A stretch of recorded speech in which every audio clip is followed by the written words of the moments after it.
Pro Wrestling Vault.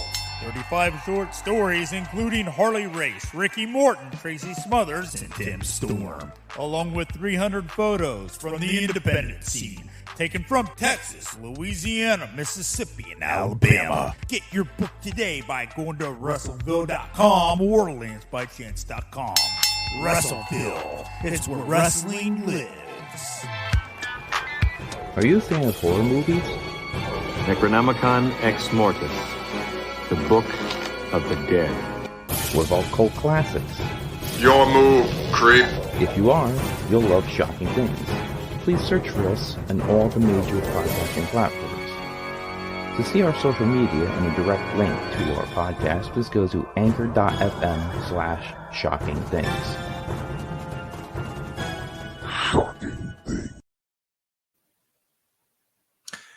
And welcome everybody to the PWZ podcast on this wonderful Thursday night. And I'm back. We're back. Professor Rick Del Santo joining me with Showtime Marcel Williams. How the hell are you, my friend?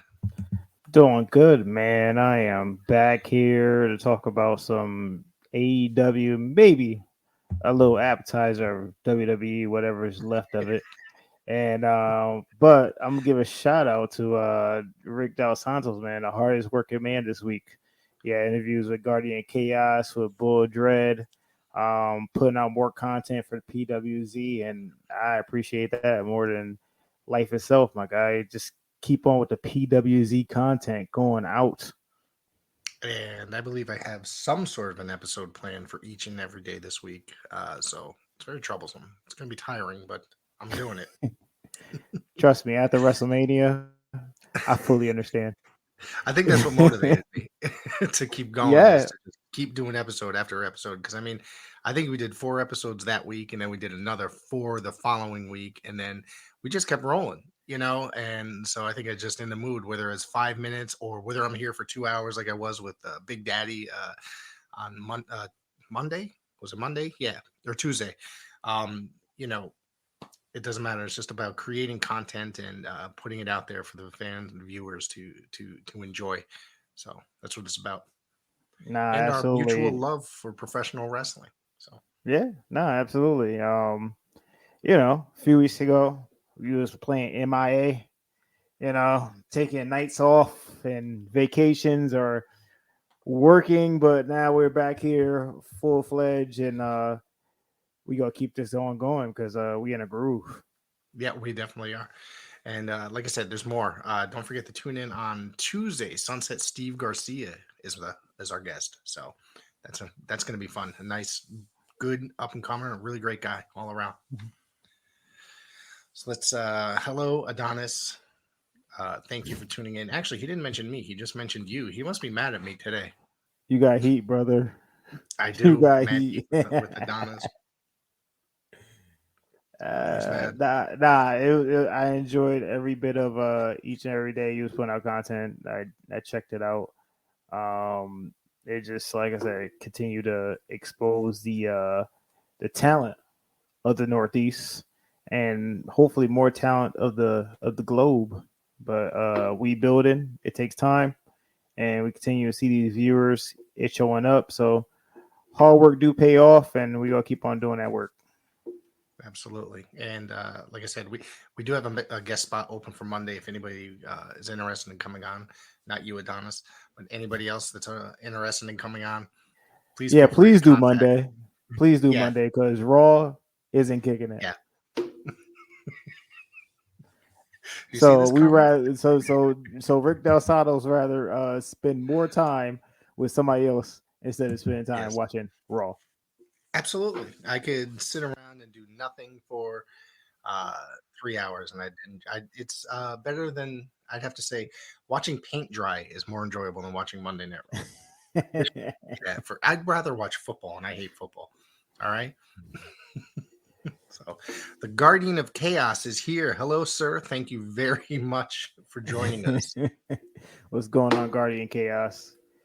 So right now we're about to break down AEW Dynamite from this week. I thought it was a really good show. There's some really great moments. Of course, it's surrounded by a coffin match in the main event, and of course, Tony Khan's big announcement. Let's get into it. Let's start with the first matchup rather.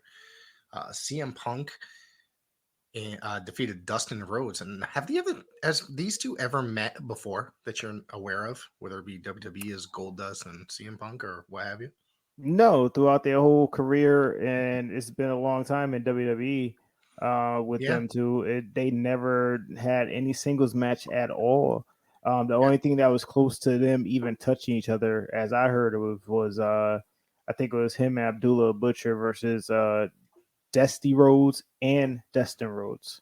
So Okay. that's the only time they ever did a tag match together a long time ago. But this is the first singles match ever between these two, and it was a memorable one. I enjoyed this Holy opener. crap. It was a very good opener. Storytelling off the chain. Destin Rhodes, I don't understand. Like Fountain of Youth, this guy. How is he doing as good as he's doing at 50-something years old?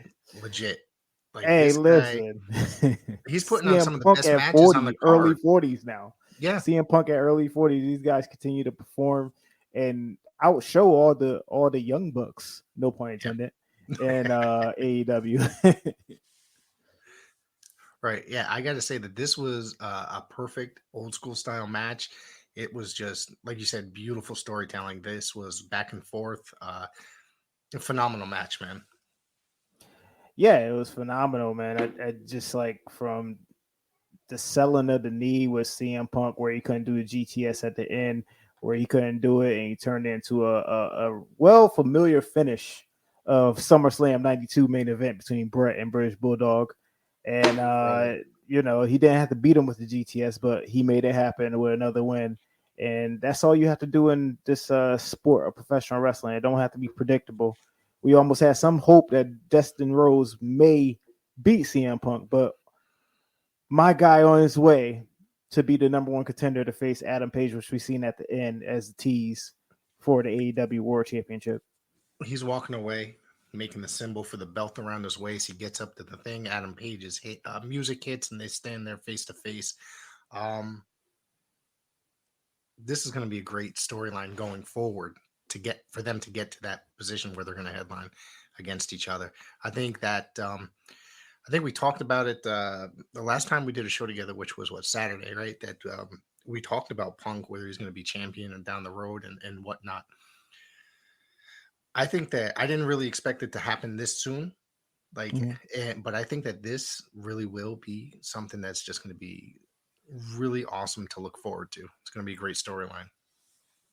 Nah, absolutely. CM Punk, it could go either way. CM Punk could even start this new reign, being gone for 7 years is a great story. Being gone for 7 years, going through the ranks, wondering that he still got it or not. And then he regained a world championship in AEW. But then you got Adam Page, who continuously just freshly, not fresh, but last year he won his first world championship with AEW by beating Kenny Omega and haven't looked back since. So your boy Adonis, that's your boy. But it could go either way. Double or nothing. Adam Page could walk out, or CM Punk. But I'm looking forward to the match. First time ever, and CM Punk is on top of his game. It's fine wine with age, and Right. he's showing it, being great as he is right now. All right, then earlier today, Wardlow arrived at the arena. Mark Sterling informed him he'd be escorted directly to his locker room, to the ring, and out to the arena. He needs to be handcuffed, with the exception of his time that he's in the ring. He's going to change into his gear. Exactly. How's this going to happen? But the funny part is, didn't he come out in his gear? Yeah. And then we went to the hold on, let me try to say it right. It's kind of like a tongue twister. Blackpool Combat Club taking on defeating Dante Martin, Lee Moriarty, and Brock Anderson. Yeah, this Brock was a great Anderson made an match, dude. appearance. Yeah, Yeah, a great squash match that made everybody look good. I enjoyed it. absolutely. Every Uh, Dante, Moriarty, and Anderson, they really looked good. I thought Anderson, I haven't seen much of him, but he really did remind me of his father going into this match. Like the positioning and the way he moved in the ring, mhm. especially that spine buster. Yeah, Spine Buster. He's you know he's matching up with his dad, which I hope the psychology and aggressiveness rubs off on him too. But this 6-man tag, man, they just continue to build the Blackpool Combat Club. I said it right the first time, so I'm glad I ain't getting tongue tied. I may I'll mess up never in a say it right. few. Yeah, but this team is trios. I know Big Daddy say you hate that last night. Yeah, I told you I watch trios. It says 6-man tag. Times change, my guy, and Tony Khan is all stuck in the outside bubble of trios tag teams. Right. But this 6-man tag, I won't give you that. I won't give you that, Big Daddy. This 6-man tag was entertaining, and Lee Moriarty. I said his name wrong. See, I said the other one right. I said his wrong. But he's a hometown boy. They even made him look good. Dante Martin, he continues to show that talent. I was wondering what's up with his partner. I guess they actually use that spot for Brock Anderson, but his partner just came back fresh off an injury. But I was wondering where he was. It could have been cool to see Top Flight and Lee versus the Blackpool Combat Club, but we didn't see that. But this was fine. I deal with it. I think Wheeler Yuta is amazing. And not like I didn't think so before, the match with Moxley. I thought he was really great, but he's really been shining the last the last month since he's been joined up with the Blackpool Combat Club. I'll get it right one day. Nah, absolutely. He's good in my book. I feel like John Moxley put him on the map with that match, and he continued to put himself on the map with these Right. 6-man trio tags. I'm saying double. So it's just Willie Yuta. But if you listen to Jim Cornette, he trashed all over Willie Yuta. I listened to that a few days ago. I don't see how. There's certain guys that I just don't see how he shits on. That I find, most of the time I agree with Cornette. That's the funny part. Yeah. And sometimes I think it's because of him, just in the need to create content. You know what I mean? Absolutely. And be a little shocking so that people will listen. And it's my guy, Jim Cornette. I'm a huge fan since 1985, 1986, somewhere around there. So he's always been a little bit on the outside, but I do like his traditional values and all that stuff when it comes to professional wrestling. But for him to, most of the time, I agree. Sometimes he comes up with these things that I don't necessarily agree with, and that's such as his opinions on a guy like Wheeler Yuta. Jonathan Sardi, hello, sir. Welcome back to viewing the PWZ. Thanks for tuning in. John. Yeah, man. I mean, Jim Cornette, it's kind of a mixed bag with him. I understand how you feel. He has his critiques about certain performers. At certain times, he be on point. Like he liked the Briscoes versus FTR. It's just stuff like that. They do the same stuff that another team would do, and he's like, "Oh well, I liked this match, but these people I can't stand." The Harley Boys and all this other stuff, it's just Jim Cornette be off the chain sometimes, but I just sitting in that bunker of his house, I just wonder, can you go outside and get some air, man? So he Castle take Cornette the heat off of him. But, I think, he needs to, lay off the Wendy's, maybe go out and get some fresh air, like you said.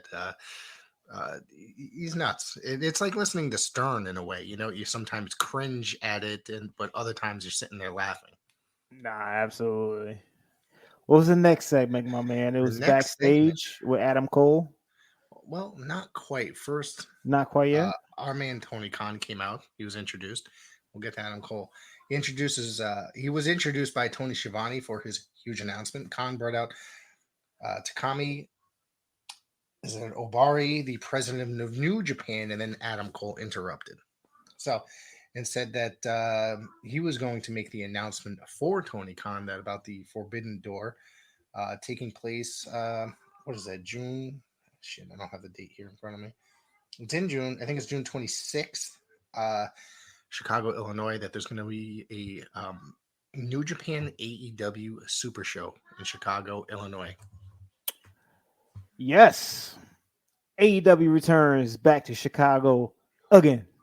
But this time is at the beautiful United Center, which I'm glad that they go do this event at instead of what is it, Wintrust Arena, I think, a center or something like that, or the Sears Center that they used to be Sears Center, something else now. Right. But they are back at the United Center. This is going to be a super show on June 26th. Thanks, Guardian Chaos. It's going to be a big show. This is a big deal. We make fun of Tony Khan announcements. We poo-poo on them. We sit there and say this is not a big announcement. This is a legit big announcement next to the RH.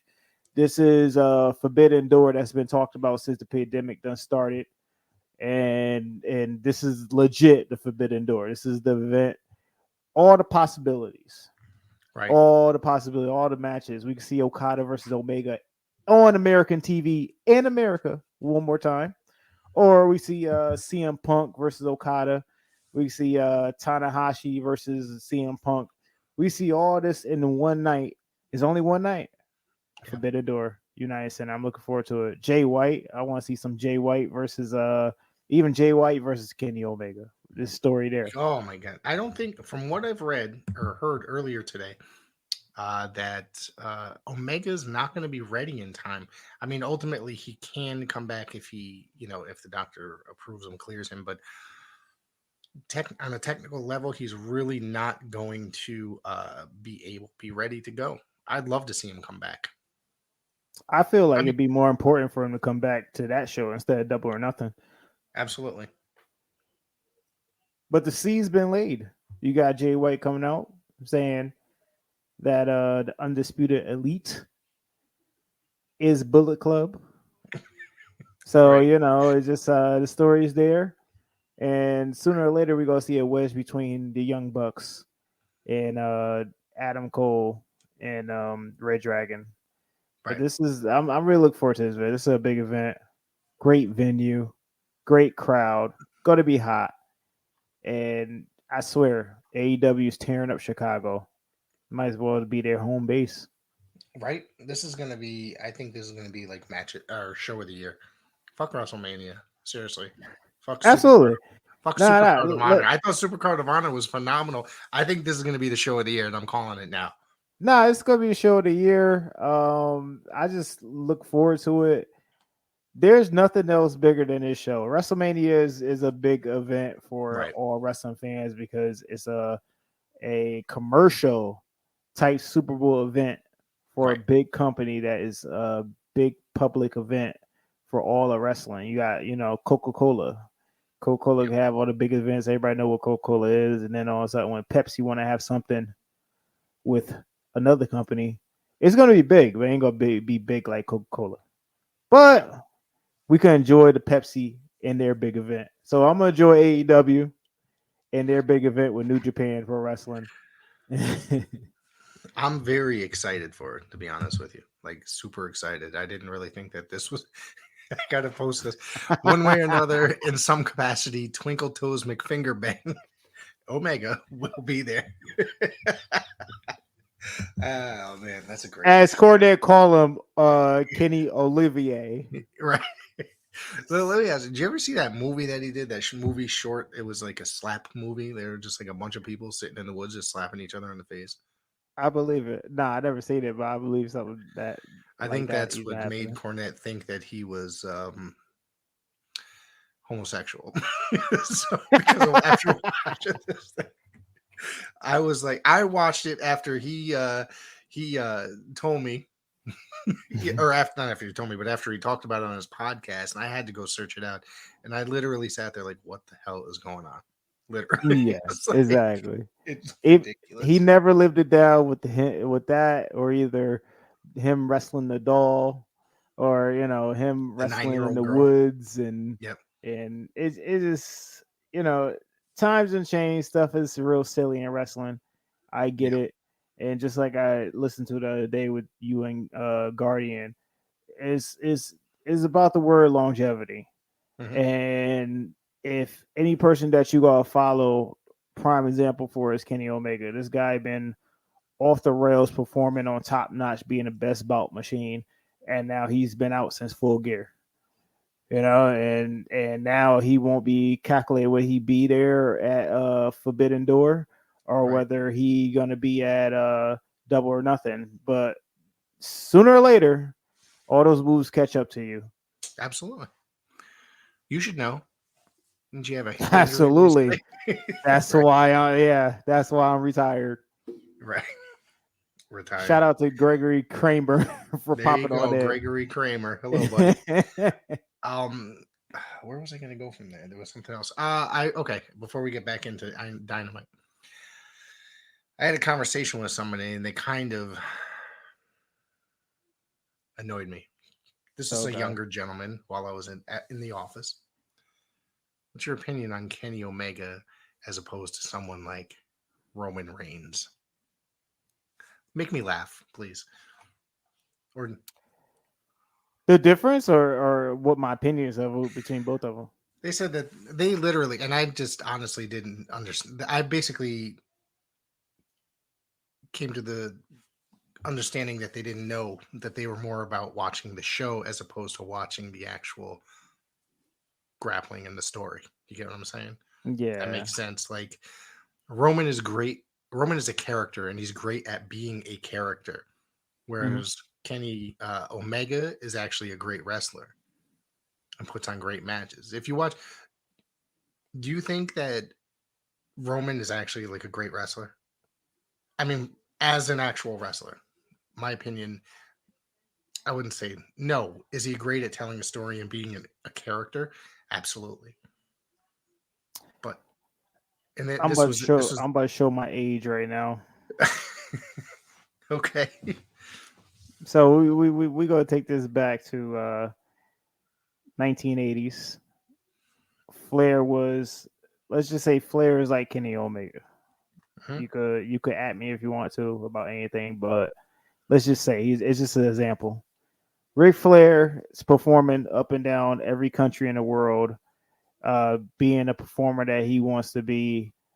He is entertaining, but he's out there wrestling these 60-minute Iron Man matches, draws, all these things. But then you got Hogan telling the story. Eat your vitamins, say your prayers, drink your milk, all that stuff. It's the same thing here. Kenny Omega is the performer that was Ric Flair. No comparison. I'm not comparing. I'm just comparing I'd as have to in say that performance they're wise. almost on the same level in a way. I mean, they're both top performers. You know what I Yeah. mean? I think You Omega know, is definitely on the same. I mean, it's also, don't forget, it's what, 30 years later. So yeah. it's a different style, but I think they're definitely, I'd put them in the same category. See, somebody who disagrees with me in the chat, I'm going to put this one up on the screen. Omega is no Flair in his prime. All right, I'm going to tell you that Flair is the greatest of all time. Okay, I'm not the world's biggest Kenny Omega fan, but I think he's more than capable of putting on 5-star match. Legit. I think he's very consistent with putting on top matches. Is he Ric Flair? I mean, Ric Flair is Ric Flair. He's the greatest of all time. There's no question. He's the greatest professional wrestler of all time. Absolutely. But you can't but you can't deny the fact that Kenny Omega ain't performing like what Flair did in the 80s. No. He's performing he's performing top notch. Yes, he hadn't got hurt now, but those Okada and Omega classics was classics. They ain't saying they was classic for nothing. They was classics. And Right. Kenny Omega can perform just like AJ Styles perform. AJ Styles is just like Shawn Michaels in his prime. It's just it's just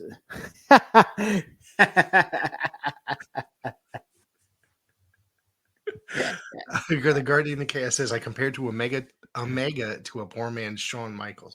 Wow. That's That's messed up. That's messed up. Kenny Omega rolling around in his bed right now. I think he looked up to Shawn Michaels, if I remember correctly. That Shawn was another one I never thought was like he was really great, but he was no Ric Flair. You know what I mean? When I watched Shawn Michaels, I loved to watch him wrestle Bret Hart. You know what I mean? Like those were some phenomenal, fantastic matches. But I was never the world's biggest Shawn Michaels fan. I like Marty Jannetty. Don't kill me. I grew to love. Yeah, Marty Jannetty was underrated. There's nothing wrong with being a Marty Jannetty. Marty Jannetty was real good. He was terribly underrated. Shawn Michaels, I learned to grow on him. Right. Shawn Michaels proved that he was just like what Jim Ross said at WrestleMania 24.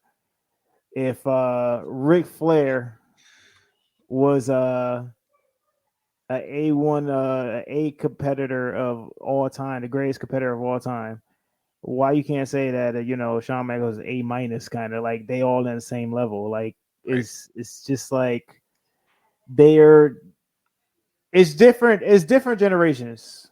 Exactly. That's what that also plays into it. I like explain it that way. I like to explain it like that way. It's different generations, different performances, and I don't like comparing certain people to certain things. Marty was the better member of the Rockers. There you go. See, somebody agrees with me. Somebody agrees with you. Thank you, John Peck. But it's just different ages. Like you gonna say, well, was Bruno Sammartino equal to Ric Flair? Some people may have their own opinion about Bruno Sammartino, but different levels, man. Different generations. Different generations, Bruno, man. But don't forget Bruno's also a power guy, like a punch, a kick, a bear hug type thing. You know what I mean? Yeah. But Bruno drew. You know what I mean? We go. Thousands of podcasts. He sold out arenas for almost 2 decades. But not to get off the topic, though, Roman Reigns is an entertainer. He may not perform as well as Kenny Omega, but he can entertain, and he just the character is there. He get people invested, and he continue to keep people invested. Where now he got this title reign that will continue to keep on going until we find a good guy to destroy this historic reign. Rumor is, now I know we're getting way off topic here because we're only supposed to talk about Dynamite, but rumor is, I read something today that there's plans to keep the belt on him until WrestleMania 39. I'm not surprised.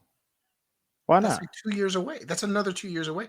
He's going to be close to, he wouldn't be close to, nobody ever going to get close to Bruno. I'm just going to say that right now. He would be right under it, or maybe right under Hogan's first reign, maybe. It's good to try at this day and age, because when CM Punk had it, I was invested. Mm-hmm. It's truthfully, I cannot stress enough how great it is for him to keep this reign going, because it gets people invested and hope that somebody may dethrone the Roman Reigns in his title reign. So I'm real invested in this. If it's that long, I'm well invested in that one. I think it's interesting. I really do. I think that what was I gonna say? I think that puts everything that we talked about previously about Cody possibly being the one to take the title. It kind of takes that away a little bit. But obviously anything can happen. You know what I'm saying? Yeah. So let's see. We got a couple comments here. Vince shoving people, Roman, rains down to people's throats. Excuse me. I wouldn't be surprised if, when he was doing that as a babyface, but prior to the Tribal Chief era, I couldn't get into it. But now I'm pretty invested in the character, this whole version of Roman. It's like a mafia type style gimmick. Yes. Or should I say, yes, my Tribal Chief? Excuse me. Let's see. The Garden of Chaos. Let's see where it says different styles, but Bruno from early 70s would beat Flair of the 80s in a straight up, but 2 out of 3 falls. Perhaps Flair. Exactly.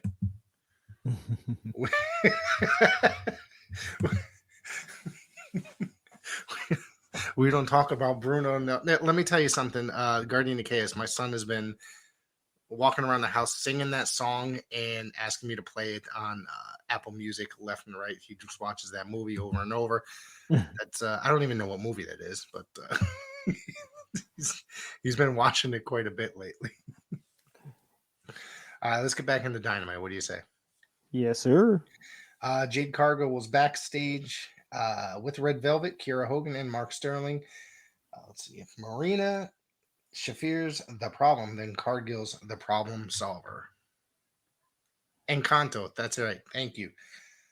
Apparently, it's brand new on Disney Plus. He won't stop watching. He's watching it every day since it came out. Before the match, MJF and Shawn Spears appeared in the stands. MJF was mocking Pittsburgh and said, since Wardlow's a nobody, he'll come out to no music. Wardlow came out still handcuffed, but in gear. Wardlow Before you get to that, I'm sorry to interrupt you. What do you think about the Samoa Joe program with Jay Lethal? Because you skipped that promo. We gonna talk about that for a second. I thought I did say that. I have it here in my notes. It's all right. I got you. I'm only saying something that I put down, right? I'm digging it so far. You know, I've been a fan of these guys for, gosh, probably 15 years or more, each of them. You know what I mean? I love seeing the whole entire situation come around from watching them, those guys in the local indies, watching them go to Ring of Honor, TNA. You know, one took the route to NXT, one took the route to Ring of Honor, or stayed and became a big star for Ring of Honor. Actually, both were big stars for Ring of Honor, but Jay Lethal became the front of the company after his TNA career. I'm looking forward to seeing it go forward, to see the whole circle come around. You know what I mean? I think it's What do you great. think about Singh after the controversial ending of the Dynamite last week? What do you think of his incorporation in this? It's another this Giant program? Gonzalez or El Gigante. Now, Don't honestly, destroy Giant Gonzalez's great name, okay? He had a match of the night at WrestleMania 9. Was that against The Undertaker? Yeah. He's part of the legendary streak. Let's just... in seriousness, the whole thing with Satnam Singh, we have to see where it goes. He's a big, tall guy. You know what I mean? We haven't seen anything. We don't know if the guy could work. We don't know anything about the guy outside that he was a basketball player for the NBA, for the Dallas Mavericks. So we don't really know much about his wrestling ability, if he has any. He can go out there, be another Omos or another what's the other guy's name? Giant Gonzalez, like I said. Or I mean, I don't think he's gonna be a Vader. Great Khali. Yeah. So, but apparently Great Khali is a gigantic star where he is. Literally. Yeah, but he's one of the worst world champions WWE ever had. Worse. Yeah, worse. How about the Jade Cargill, Maria Shafir? You think she's gonna get the 30? The 30-0? I think she'll get 30-0. They try to build up this 30-0. That's what they're building. That's what they're building her for, you know. Yeah. I don't see anybody really the way that they're building Jade Cargill. I don't really see her, being beat anytime soon. I don't really see any like really good competition for her unless she say takes on somebody like Thunder Rosa or Nyla Rose or even what's the other one's name? The one that's gonna fight Ruby Soho, former women's champion. Tony Storm. No. The Japanese lady from AEW. Oh, here Hero yes, that one. Shida. I'm sorry. Yeah. I'm sorry. My bad. People. Sorry. I'm not even gonna read that comment in the chat. But I wouldn't mind seeing say Serena Deeb and Jade Cargill. Why not? Hey, I'm down for that match, but you know what? I'm looking forward to I think Serena Deeb is going to take this tournament. She's an amazing talent, an amazing wrestler. She's shredded too. Holy shit. Shredded. Amazing. Absolutely. She looks like a maniac in some of those promos they've been cutting, though. Her hair's all crazy. She's all tough looking. And I don't think I'd want to. Well, never mind. Might come out wrong. What do you think about the new? Before we get to the next segment, what do you think about the new baddies for Jade Cargill, Red Velvet, and Kiera Hogan? I love Kiera Hogan. I do too. Yeah, Red Velvet's all right too. We get divorced tomorrow. After saying that. That's the first thing I said when I saw her in Impact. I won't see me next Thursday. So. Let's see. Wardlow defeated the Butcher. This really was not much to talk about. They traded big man, tough stuff. After the match, Wardlow was handcuffed and escorted away from the ring. Yeah, this is just a storytelling segment. Have Warlow handcuffed when he leaves the ring. When he comes to the ring, MJF way up in the sky box with Sean Spears away from Wardlow. He don't want no parts of this guy. All I know, once this powerbomb hit MJF, it's going to be a big eruption when it happens. But this was a beef of a match. Butcher the Butcher looking all shredded as well. He got in extra shape. And this, it's done. You talked about that last week. How he's like reshaped himself. He don't look like a beer drinking rock star anymore. Like he is fucking tough looking.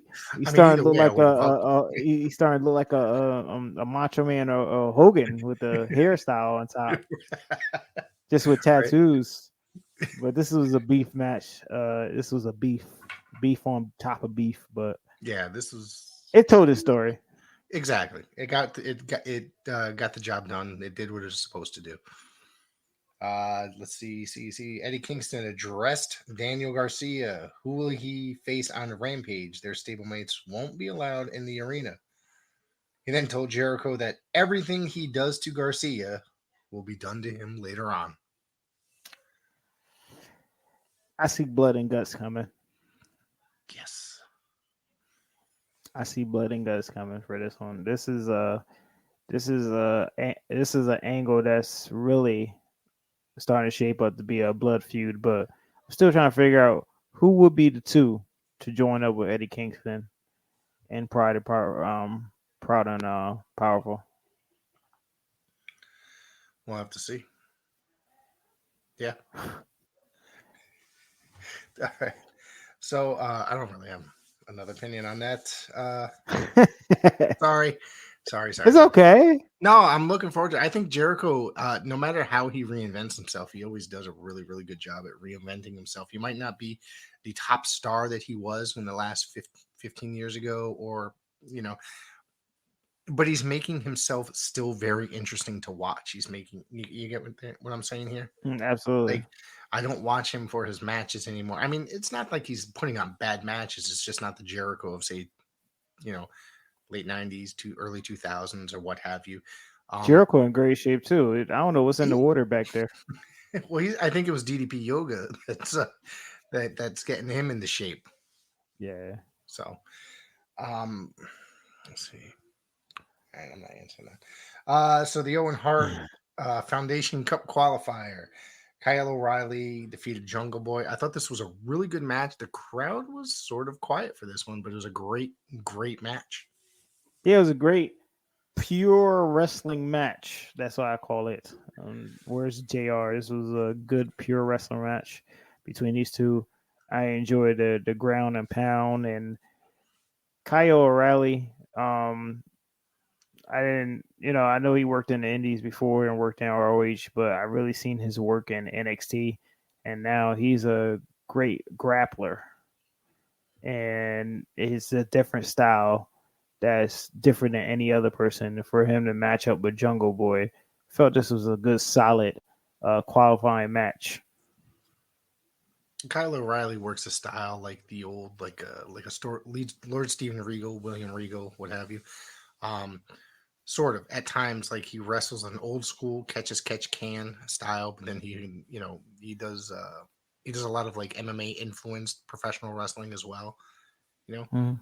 He's just a great mat wrestler, pure wrestler, as like you said. And Jungle Boy works.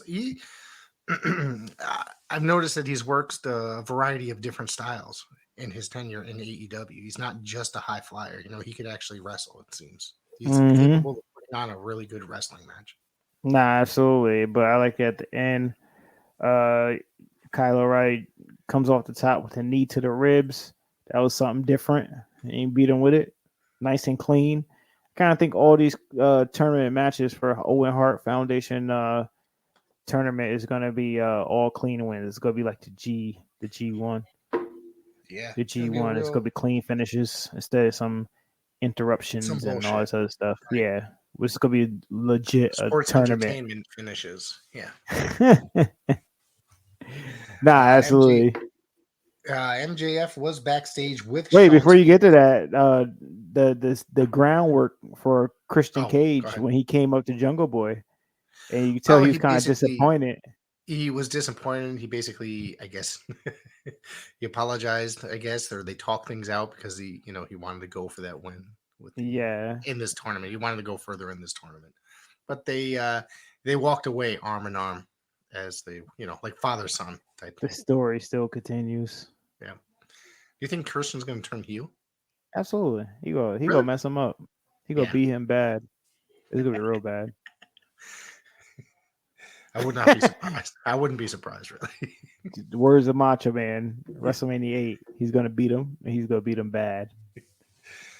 MJF was backstage with Shawn Spears. He repeated the refrain that he's a snake. Spears produced an envelope with money, offering it to Jake the Snake Roberts, who walked up. Jake rambled for a while before Lance Archer slapped away the money, saying all he wanted to do was fight Warlow. Yeah. Listen, Lance Archer, he want to fight. Mm-hmm. Since he's been there in AEW, he always wanted to fight. So, Jake Roberts sweating bullets. I worry about that guy. He was really sweating crazy. But not in good health by any means. Not good. In this promo, it looked like he wasn't because he was sweating all over himself. I was scared for his life, like for real. But he cut the promo. He told the story, even though it got interrupted by Lance. So next week on Dynamite, Lance Archer versus Warlow. First time ever. I heard about Jake. He was at a convention not so long ago where he was doing a signing and he kept leaving to take cigarette breaks. Now, mind you, this guy's on oxygen still. So you can only imagine, like, this is not good. And his health is bad. If he's on oxygen permanently, my father-in-law was on oxygen for years. He just recently passed. I mean, it's a pretty serious thing if you have to have permanent oxygen. You know what I'm saying? Yeah, absolutely. It's a bad habit that just don't need to be doing. But before we get to the next segment, let me ask your boy Donnie the Don. Let me answer his little question. Let me put it up on the screen. All right. Yeah. I was trying to ignore him, but I know. Marcel, if you have got a call from AEW, would you take the offer or leave it? Obviously, I would take it because I love the sport of professional wrestling. Grew up on it. So if I could make a career, I'll do that. On to the next one. I'm glad you get that out of the way so nice and quickly. Thank you. So nice and quickly. I could do it. I could. It's one I way could work with anybody. It's one way to get rid of a menace. Hook defeated Anthony Henry. This was a squash match, a typical squash match. After the match, my man Danhausen came out, tried to curse Hook. It did not work. I'm having a match with this chair right here. Go ahead. Okay, so Danhausen cursed me. He decided to challenge Hook to a fight. He decided to challenge Hook to a fight after. I'm glad if Danhausen's foot or leg is completely healed, I'm glad to see that he'll actually be back in action. Because he hasn't. I don't think he's wrestled a match in AEW. He broke his leg before he got signed, so he came in with a broken leg still. I saw one of his last matches at an indie show in Milford before he broke his leg. So I guess I got lucky. All I have to say is Danhausen Serious. is going to get murdered.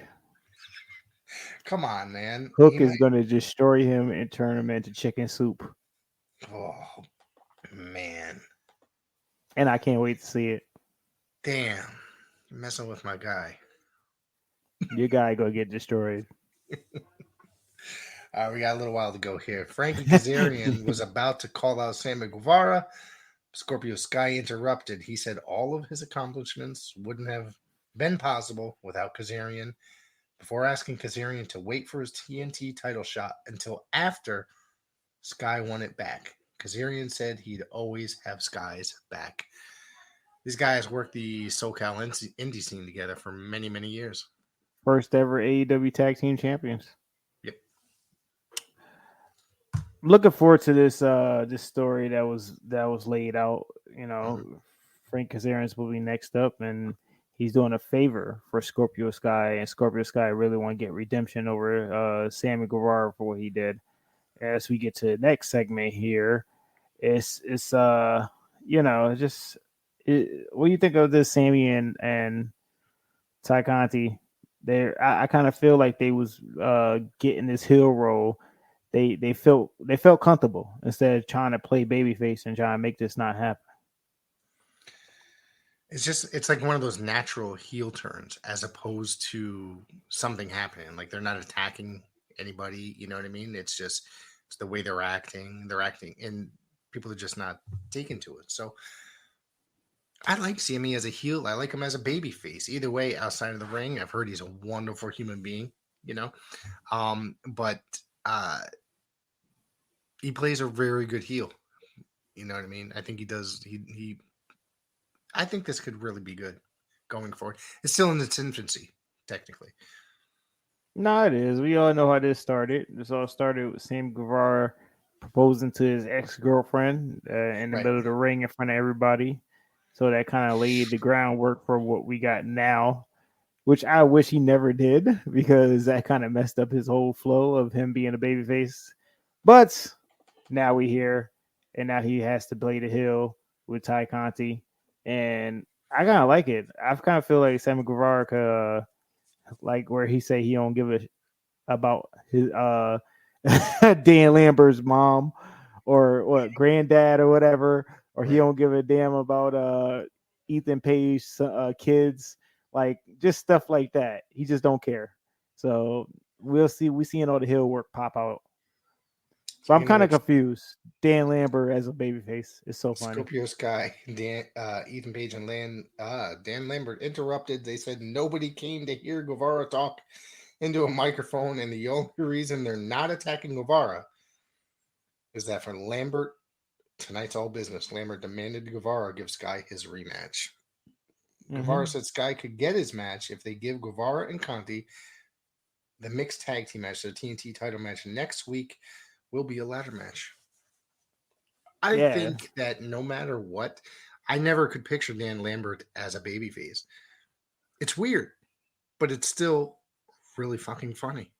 It's hilarious. Great. He is. I think people are like saying that he overstayed his welcome after, the program with Jericho was over and stuff like that. But the guy stuck around. I thought he was hilarious. He's like, I'm gonna say like a modern day Cornette in a way. Hey, he got the pop out of me when he said he could send the guys down there and give him a pound that he can't give his girlfriend. That's hilarious. He's hilarious. Exactly. He's hilarious. I'd like can we talk about the miscue of production here where they're playing the music and we don't even hear the ladder match segment, the ladder match being set for this match? I think it was coming close on time here, cutting time. Right. It's pretty funny. I love watching glitches that some people don't realize. Absolutely. So the House of Black cut a promo. They seem to never make sense. But next week, the sun dies. So we'll have to see what happens. Oh. All right. Britt Baker was In the Owen Hart Foundation Cup qualifier, Britt Baker defeated Danielle Camella. Can we skip this part? We could skip it. We talk about the promo that when she like almost buried everybody on the women's roster. Yeah. Not really, really hasn't. It didn't do much for me. You know what I mean? Yeah. She cut a really good promo. So I mean, she did. Always, she could talk. As always, yeah. She could talk. And then from there, Serena Deeb, and there was a really good Serena Deeb Hikoro Shida video promo. That's the name, Hikoro Shida, that I couldn't pronounce before, or I couldn't remember before. Yeah, and then we'll get into, I think it was a main event next, correct? I'm gonna go through my notes, and then, Jesus Christ. No, I'm looking forward to this rematch. Me too. I think both performers are great. Both wrestlers are phenomenal. So then we went to the coffin match. Darby Allin defeated Andrade El Idolo. What do you think of this main event? This was a fucking wild match all over the place. Sting is insane for a 62-year-old man, or 64, whatever the hell age he is. He really no-sold a chair shot. Now, mind you, he came in old man clothes, by the way, just a face paint. He was wearing like sweatpants and a fucking. That's the first thing I talk about, his clothes. What I seen last night, windbreaker pants with some sneakers on, right? Like he was walking through the park. Yeah, and he just came in. He just put his gloves on and did his face paint. That's it. He was set for the night. That's it. He no-sold a chair shot and then dove probably 12 feet onto the ground, onto everybody that was there between Andrade and his crew. This dude's nuts for his age. I'm telling you. Hey man, it's impressive. Sting put on a face paint, dive, and leave.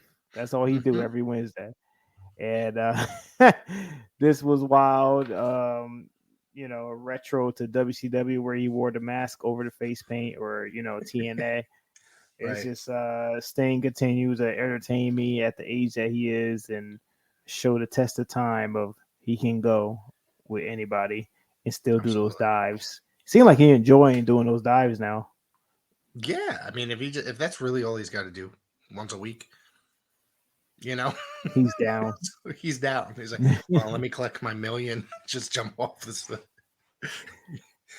No, but seriously, like you said, he continues to entertain me at this age. I've been watching Sting. So 1987 when he first came into the NWA, 1988, roughly. No, absolutely. So it's been a long freaking time, that he's. I've never really gotten. There's been times where his character took a back step a little bit, but he's always been an entertaining character. Can we talk about how Andrade be roughing up Darby Allin? I mean, he done gave him some stiff ones. This went all over the fucking floor. First off, yeah, I don't even think did this ring touch the ring? I mean, did this touch the ring really for like? I don't even think the ring had any cameo in this match. No, it was just in the back. Like I'm sitting here like trying to figure that out. This place was all over. At one time, and you're talking about Andrade, but Sting was just walking through the freaking crowd with a garbage can, nailing the fucking, everybody. And I'm sitting here laughing my ass off. I'm like, this is great. This is just great. Andrade continues to impress. And it's just, I have to say, it's one of those things. WWE, you missed the boat. This guy is an incredible performer. And, he's proven that he can headline. Yeah, absolutely. And he's showing the test of time. And with Sting. And then Andrade showing that he still had the talent to be entertaining. Because he's entertaining by watching. Because I watched the Road Twos. And his promo, him cutting promo on Darby was hilarious with the accent. But he continues to get better with his English, and he's showing more character. And I enjoy every bit of it. He was one of the great signees that AEW pulled on in, and he was just tearing Darby Allin ass up the whole match. Oh my god, slinging on the metal grade, all that stuff. He was tearing him up. It's incredible. Let's talk about thumbtacks on the casket.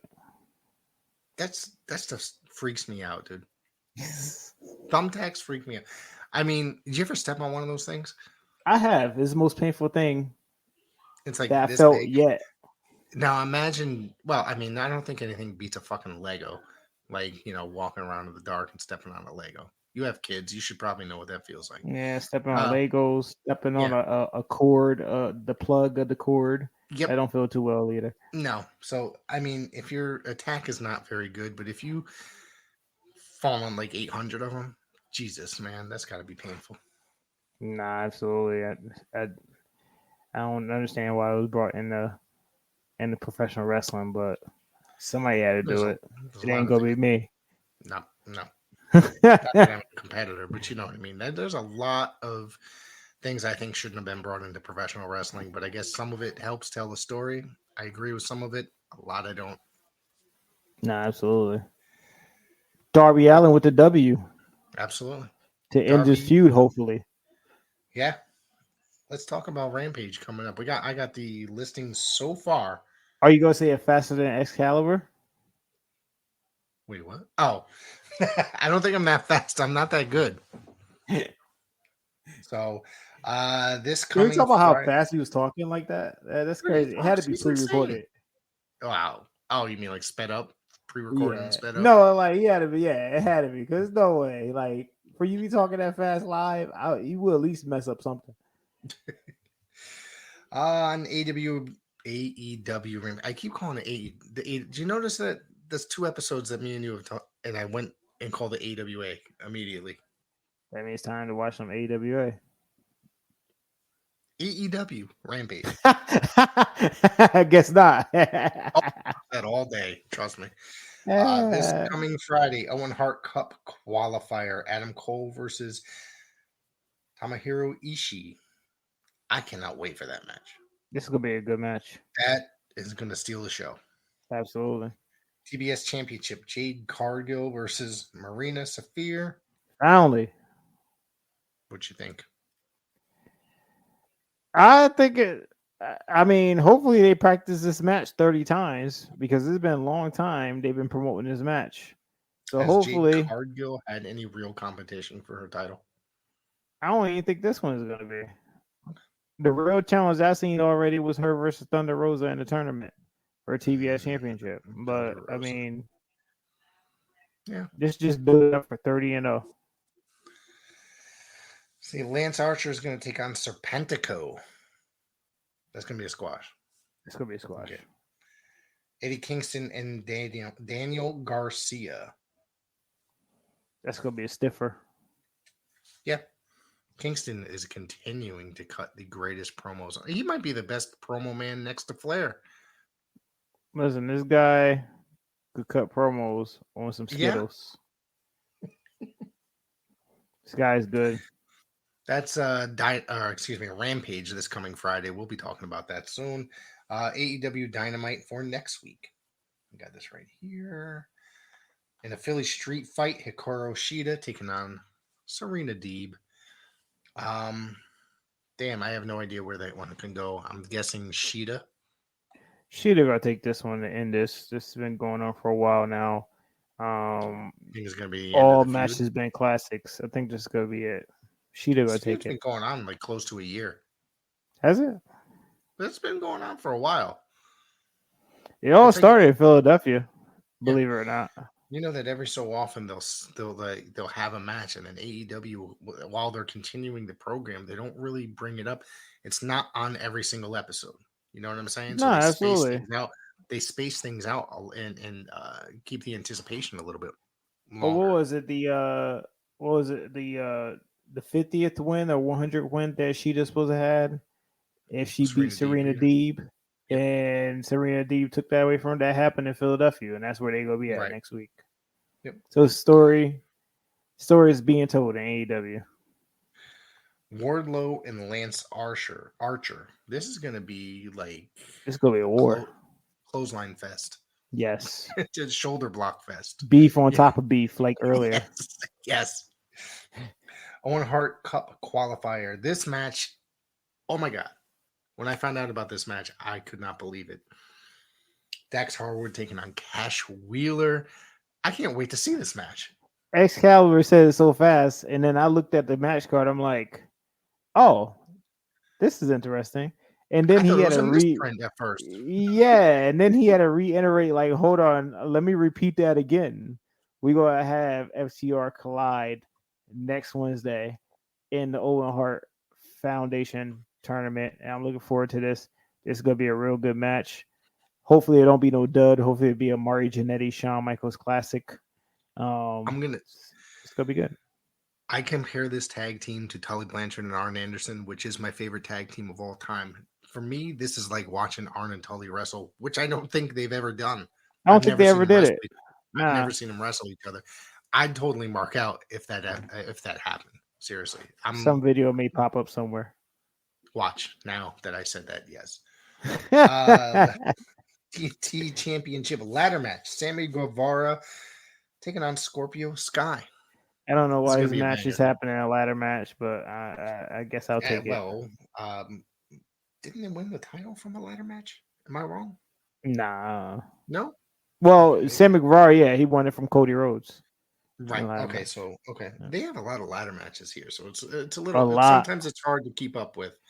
Yeah. The ladder got a more better streak than anybody else. Either way, I think this is going to be a good match. I think Scorpio Sky is like really, as long as this guy's been in the business, he's really at it right now. He's really he is. Yep. He's putting in that work. Of course, Adam Cole, the Young Bucks, and Red Dragon taking on the Varsity Blondes, Dante Martin, Lee Johnson, and Brock Anderson. Another probably good squash match. Yeah. It'll be a good job match. I wonder what's going on with Dante Partner, though. Like, he's doing all his, like, what's going on? He just came back. I don't know. We'll have to see. He didn't get injured again, did he? I don't think so. No, I haven't heard anything. I'm trying to keep up on a lot of that stuff. So, for the sake of this show, but I haven't seen anything. Oh, okay. Yeah. I haven't seen none either, so that's why I asked you. I thought you might seen what I saw. No. Well, I didn't see. Well, that is AEW Dynamite for this week. I thought it was a really, really good show, actually. It's a real solid show, and they continue to build the product. I don't care about the ratings. I just seen that they had a little decrease this week. I don't care. That doesn't bother me. As long as it doesn't bother me a bit. As long as I'm happy with what I've watched on television, I don't care about the ratings. You know, mm-hmm. Ratings kind of don't even matter no more. But they don't matter no more. No, they don't. But there's also 90,000. Well, not 90,000, but there's millions of internet streams. Okay. Yes. That don't count towards this, such as Sling, and if you belong to like whatever app that it might be showing YouTube on, you know TV. what I mean? Yeah, stuff Hulu. like that does not count towards it. Mm. The DVR numbers come in later because it's all, But the thing with that is it's ridiculous to think about. And not for nothing, it was beat out because of the NBA. The NBA is it's the what do they call that? The end of the season. So playoffs. Yeah. So that's gonna beat out most television if you think about it. Anyways. I had a great night. It's a good show. Is there anything else you want to push out tonight? Yeah, we got PAPW news. We got a match announcement earlier today. It was Elijah 6 versus Mills Hendrix. I'm excited for this one. Mills Hendrix is, like I said, I think I've said it recently that on this show that Mills Hendrix has improved leaps and bounds from the first time I've seen him.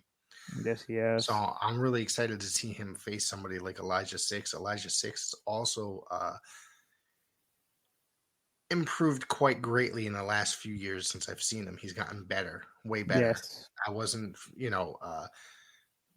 he was good, but now he's like better than he was. You know what I mean? Nah, absolutely.